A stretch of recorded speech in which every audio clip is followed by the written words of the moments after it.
You know, if you're a tractor owner, almost everybody knows that you have to change the engine oil and the filter pretty much once a year or after so many hours. And if you are an Oliver owner and you own an 1855 or anything in the 55 series, or a tractor that has a over under shift, a lot of times you know that you have a filter here and you also have ATF fluid that goes into this system, and it basically needs to be maintained after so many hours. But one thing that a lot of people get confused about, and I never knew this, and that's why I'm making this video, is in the back end. I never maintained my own equipment. I always paid somebody to do so. And now that I'm starting to wrench on my own equipment, I've uncovered this. That for most tractors you get on the market, when we talk about the transmission and hydraulics, it's all one unit. But what I found out on Oliver, it's not that way.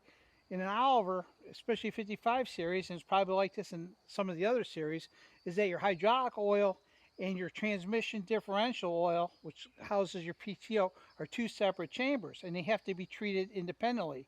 And each one has its own filter. So today I'm going to explain to you the difference between the hydraulic oil and the differential transmission oil, because they're two different animals. They take two different types of oil, and they have to be maintained differently. So stay tuned, and we're going to cover the back end of this machine and what you need to know. So the actual hydraulics is from top of this piece here all the way down to the bottom of this plate.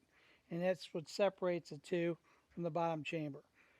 My understanding is that the hydraulics control the arms, the remotes, the power steering, all coming through that end, and maybe some coolant lines from the transmission going toward the front of the tractor. And it has its own filter, and it's this style filter. It's on the left side toward the front of the tractor. And let me show you where that actually is. So that filter is easily accessible from, if you take a 7/16 inch wrench, take out these bolts, there's four of them, this plate slides out, and right here behind this plate is actually the cylinder that houses that filter. And let me show you where that is from up underneath and what it looks like. So there it is, you can see it, and it has a square notch here where you can put a crescent wrench in, and you don't want to make it too tight. I had a heck of a time getting this off because it hasn't been off in probably many years, but I was glad to get it off. And it comes with a bunch of different rubber gaskets, and it's really not hard to change. Your actual dipstick is right here. Basically, it tells you the full mark. You just get a funnel, fill it in here. You'll be good to go. Use the appropriate hydraulic oil that you need, and you'll be set. And that's the easiest way to maintain the top chamber. Very simple. So for the bulk of this video, what I want to concentrate on is the lower half of this hydraulic system, differential, and the PTO as far as the oil is concerned.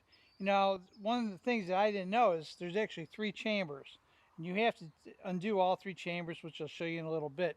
Also, I consider is the middle plug, which is on my tractor is actually a square plug. It could be a hex if somebody changed it, but the square plug itself is really the chamber that houses the most oil that I found. I think that the other two chambers hold a couple gallons each, but the total is around 11 gallons.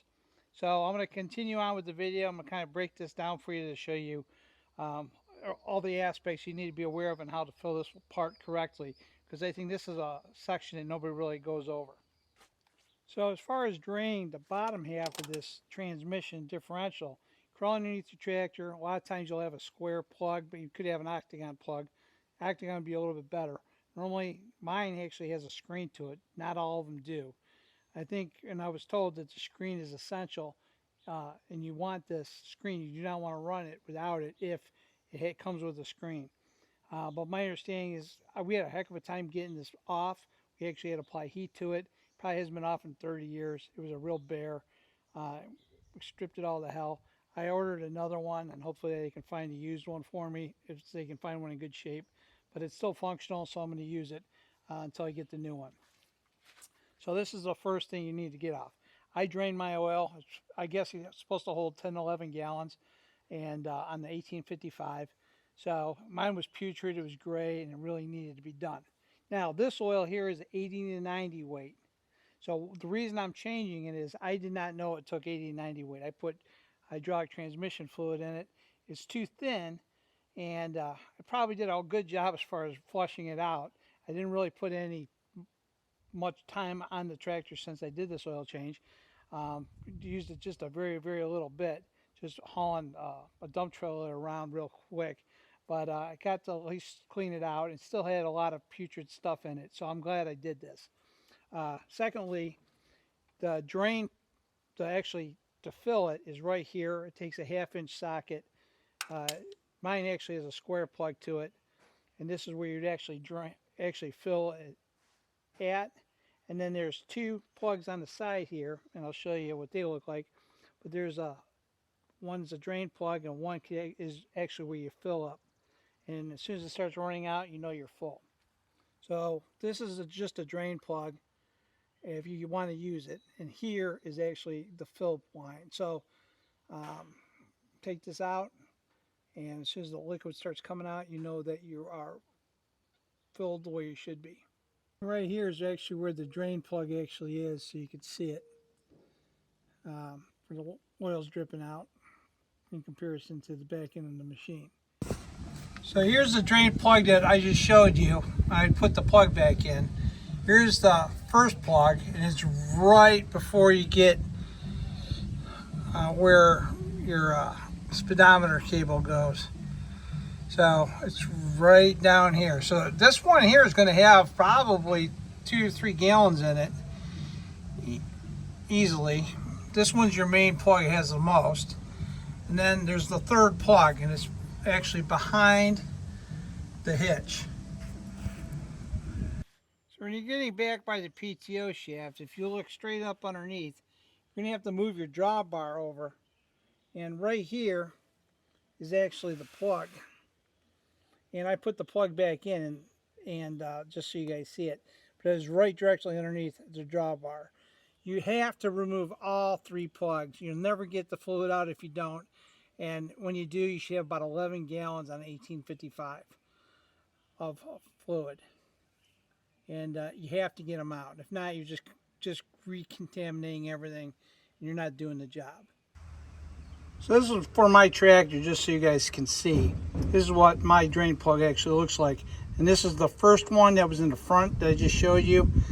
And then this is the one that's underneath the hitch. So the rear differential area does have a spin-on filter. This filter I'm using is 721-61316 of AGCO parts.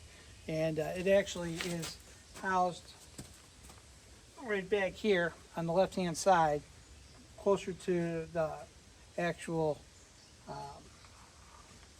axle, just right in front of the axle, and just spins on to the side. And that's where I'm going to put this back on real quick, and after I put a little bit of oil on it and put this in position, and that'll be done. Here's a shot of the white filter you can see on the left side, actually in its proper position.